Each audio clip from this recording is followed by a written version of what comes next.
Okay. So, treatment vice ఏమేమి ఉంటాయి దీనికి? Brain tumours. హా! సో బ్రెయిన్ ట్యూమర్స్ మనకు ఫస్ట్ సర్జరీ. హ్మ్. సర్జరీలో వీలైనంత వరకు సేఫ్గా తీసేస్తాం. ఓకే. సేఫ్గా అంటే ఆ పేషెంట్ ఎలా వచ్చారో మళ్ళీ అలా వెళ్ళేట్టు. హుహు. ఓకే. ఇప్పుడు మనకి చేతిలో ఒక ట్యూమర్ ఉందంటే ఆ చుట్టుపక్కల కూడా నార్మల్ టిష్యూ తీసినా కూడా పెద్ద డిఫరెన్స్ ఉండదు. ఓహ్! చెయ్యి ఇదే అలాగే పనిచేస్తుంది. నాదిదే డౌట్. చాలా మంది ఏమంటారు తెలుసా? బ్రెయిన్ ట్యూమర్‌కి సర్జరీ చేసుకుంటే అంటే ఫన్నర్ అని కాదు, జనరల్ మిత్. ఆ బ్రెయిన్‌లో భాగం తీసేస్తారు. సో, వీళ్ళు పిచ్చివాళ్ళైపోతారు. లేకపోతే పని లేదు. చేయదు బ్రెయిన్ నో అని. No no.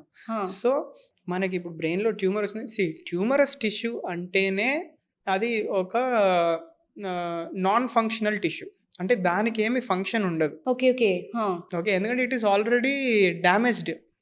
మనం దాన్నే తీస్తాం. ఓకే. నార్మల్ బ్రెయిన్ ఎందుకు తీస్తాం? ఓకే. కదా! అది సో ఇంకోటి ఇప్పుడు ఎందుకు చెప్పానంటే ఇప్పుడు చేతిలో మనకి ఇక్కడ ఒక ట్యూమర్ ఉందంటే చుట్టూ కూడా తీసేస్తాం. Safe side. ఎందుకంటే ఓకే. ఇక్కడ ఏమైనా ట్యూమర్ చిన్నగా మన కంటికి కనిపించింది ఉందా అనేది ఒకటి చూసుకొని తీసేస్తాం. ఎందుకంటే అది తీసిన తర్వాత కూడా మన చెయ్యి బానే పనిచేస్తది. కానీ బ్రెయిన్‌లో అది పాసిబుల్ కాదు. ఓకే. కదా! సో ట్యూమర్ 1 సెంటీమీటర్ ఉంది అంటే మనం ఇన్‌ఫాక్ట్ 0.8 సెంటీమీటర్సో లేదా 0.9 సెంటీమీటర్సో తీయాలి గానీ మొత్తం 1 లేదా 1.2 తీయలేము. హుహు. ఎందుకంటే నార్మల్ బ్రెయిన్ టిష్యూ ఇన్వాల్వ్ అయి ఉంటుంది దాంట్లో. ఓకే. అందుకే అది తీయకూడదు.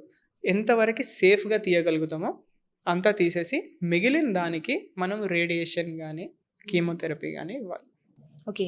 But this is for cancerous tumours. హుహు. మళ్ళీ ఇప్పుడు మీరన్నట్టు ఇందాక పేషెంట్ చాలా స్లో గ్రోయింగ్ ట్యూమర్స్ ఉన్నాయనుకోండి. ఆ బ్రెయిన్ టిష్యూ నార్మల్ టిష్యూకి, ఈ ట్యూమర్ టిష్యూకి మధ్యలో గ్యాప్ ఉంటుంది. ఓకే. సో మనం ఆ గ్యాప్‌ని అడ్వాంటేజ్ తీసుకొని మొత్తం ట్యూమర్‌ని నీట్‌గా తీసేయొచ్చు. ఓకే. అంటే వాళ్ళ లైఫ్ స్టైల్ గూడా చాలా నార్మల్ అయిపోతుందా తర్వాత? నార్మల్ ఉంటుంది. There will be no okay. Problem. హ్మ్.